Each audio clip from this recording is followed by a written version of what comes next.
Hello everyone, this is Latasha Blanton from the Real South Africa Travel and Tourism. And you're going to have the opportunity to travel with Phil Scott to sunny South Africa.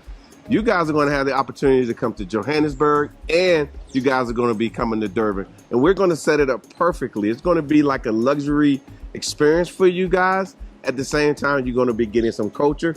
And of course, you're going to get an opportunity to talk to Phil, hang out with Phil, and get his views on Africa and South Africa.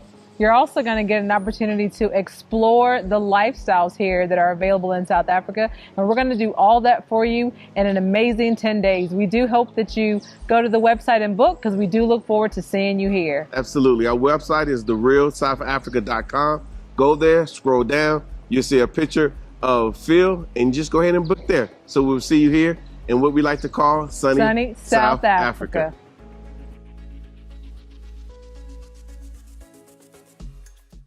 Allegedly, in Democratic Republic of Congo, a UN drone was caught carrying gold and guns.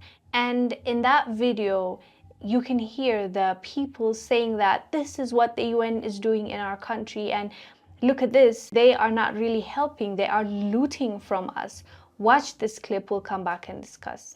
Mungu atasaidia tu, tunataipeleka sasa, tuko na kombata tuifikishe mugine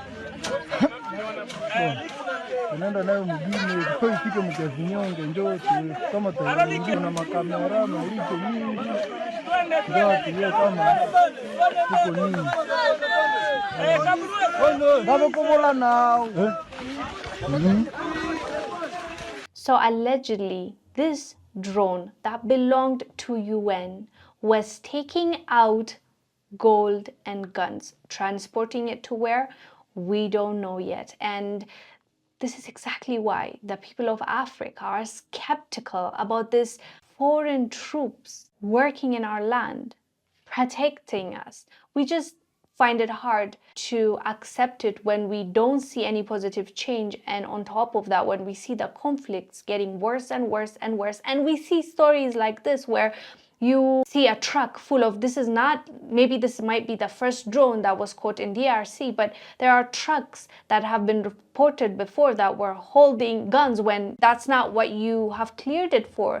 Maybe that was cleared for an NGO to bring in food. It's just sad to see how foreign troops and foreign NGOs have created this suspicion around them because of what we have seen as people. Even though they deny it, we are seeing some signs, and we are also hearing people blow the whistle. It's just unfortunate, but we will update you if there's any more information on this video that went viral just recently.